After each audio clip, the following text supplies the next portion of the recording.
প্রিয় দর্শক, বাঘা উপজেলার প্রধান সড়কে ধান রোপণ কতটা কপাল পোড়া হলে এই দৃশ্য দেখতে হয় আমাদের। দেখুন বাঘাবাসী, দেখুন বাঘা উপজেলার প্রধান সড়ক ঠিক 0 পয়েন্টের সামনে শাহদুল্লাহ সরকারি কলেজের পিছনের অংশের সড়কে ধান রোপণ করা হয়েছে। সেই চিত্র দেখতে পাচ্ছেন এই মুহূর্তে মিলন মিডিয়ার পর্দায়।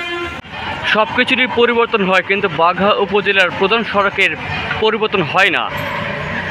ঠিক কত বছর ধরে যে বাঘা উপজেলার প্রধান সড়কের এরকম বেহাল দশা তা কেউ সঠিক হয়তো বলতে পারবে না। দেখতে পাচ্ছেন এই বাঘা উপজেলার প্রধান সড়ক, যেখান দিয়ে প্রতিদিন হাজার হাজার যানবাহন চলাচল করে, কিন্তু এই সড়কের যে বিশাল দশা তার কোনো পরিবর্তন হয় না। এখন পর্যন্ত সংস্কার কাজ যদিও শুরু হয়েছে, কিন্তু সেটা খুবই কচ্ছপের গতিতে এই সংস্কার কার্যক্রম চলছে, সেটি কিন্তু আমরা লক্ষ্য করছি। দেখুন এই সড়কের বেহাল দশার কারণেই কিন্তু নিয়মিত ঘটছে সড়ক দুর্ঘটনা।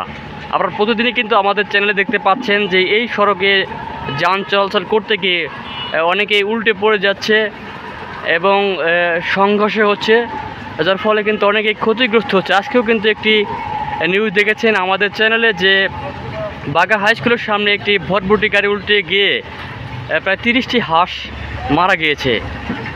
তো এখন বলতেই হয় যে আতঙ্কের আরেক নাম বাঘা সড়ক, ভোগান্তির আরেক নাম বাঘা উপজেলার প্রধান সড়ক।